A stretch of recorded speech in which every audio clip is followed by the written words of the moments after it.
জিনিস কখন পৌঁছাবে? আপনি এমন ভাবে কইতেছেন মনে মেলা দেরি হয়ে গেছে, এখন বাজে সকাল 11টা। আমি যত জানি রাত 11টার আগে তো আপনি গুলো বিছাবেন না, কোনো কাজই লাগবো না। লাগবো দিলেন তুমি একটা ফাউল কথা কইয়া। রাত 11টা লাগুক আর সকাল 11টা লাগুক, এটা তো বুঝুম আমি। বিয়া বাড়িতে কত কাম, আপনি তো বুঝবেন না। বিয়া তো আপনি করেন নাই, কইয়া লাভ নাই, বাদ দেন।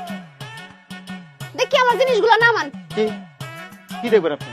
ওমা, আমি কইলা দেখুম না ভিতর সিলি ঠিক মতো দিছেন কিনা, যেই কাপড় দিছে ওই কাপড় দিছেন কিনা, ওই তুলা দিছেন কিনা, আমার চেক করতে হইব না? এটা আবার কি কথা কইলেন? আপনি যেমনে যেমনে অর্ডার দিয়েছেন এভাবে করছি। আমার প্রতি বিশ্বাস রাখেন। এই বিশ্বাস আমি কারো উপর রাখি না। সব দোকানদাররা এই মিষ্টি মিষ্টি কথা কয়, তারপর জিনিস দেওয়ার সময় জোড়া তালি দিয়া জিনিস দিয়া দেয়। মিষ্টি মিষ্টি কথা কইলাম, আপনিও কম কর নাই। এটা কিন্তু আপনি একটা দামি কথা কইছেন।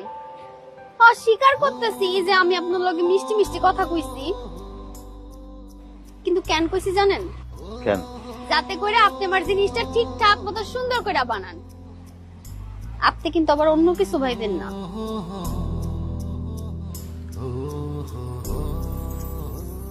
আর কিছুক্ষণ পরে আমার বিয়া। আপনার এই কাস্টমারটা আর কোনোদিন আপনার লেপ্ত শোকের দোকানে আইবো না, আর আপনারে জ্বালাইবো না। এই আপনি উস্তাদ উস্তাদ পানি নিয়ে আসো, উস্তাদের মাথায় পানি দিতে হবে, তাড়াতাড়ি আসো। উস্তাদ উস্তাদ